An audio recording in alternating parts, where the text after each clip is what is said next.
Hello and welcome, I'm Thomas Porteous and you're watching NewsX World. Let's dive into the top stories this hour.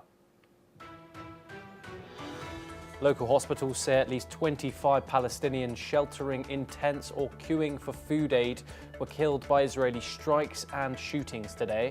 It comes as a UN-backed monitor formally confirmed famine in Gaza City, prompting global pleas for Israel to halt its 22-month offensive. Japanese Prime Minister Shigeru Ishiba and South Korean President Lee Jae-myung agreed to strengthen security and economic cooperation during Lee's first official visit to Tokyo. The talks come ahead of Lee's summit with US President Donald Trump on Monday as the three allies look to deepen coordination under their Trilateral Pact.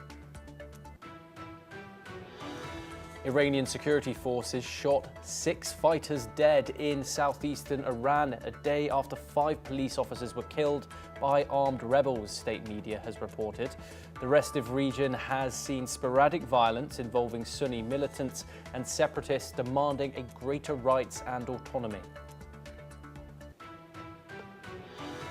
Hundreds of National Guard troops are deployed in Washington, D.C. and were spotted on the National Mall posing for selfies and mingling with tourists, despite it being one of the city's safest areas.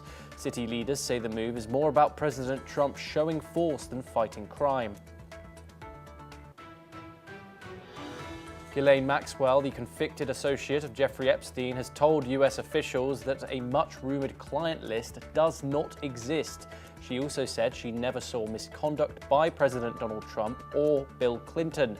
She dismissed claims against Prince Andrew also, and is also seeking a pardon while accused of lying to investigators. Portugal's president confirms a firefighter has died while battling blazes in Sobugyal, the fourth fatality in the country's wildfire emergency this summer. President Marcelo Rebelo de Sousa offered condolences to the family, praising his sacrifice in the fight against the devastating forest fires. Reform UK leader and former Brexit campaigner Nigel Farage has said his party would launch mass deportations of migrants arriving by small boats if it forms the next government.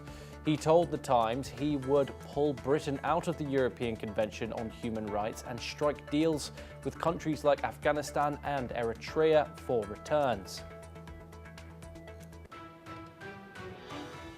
Turkey's First Lady Ermine Erdogan has written to Melania Trump, asking her to raise the plight of children in Gaza with Israel's Prime Minister. She said she was inspired by Melania's recent letter to Vladimir Putin about children affected by the war in Ukraine.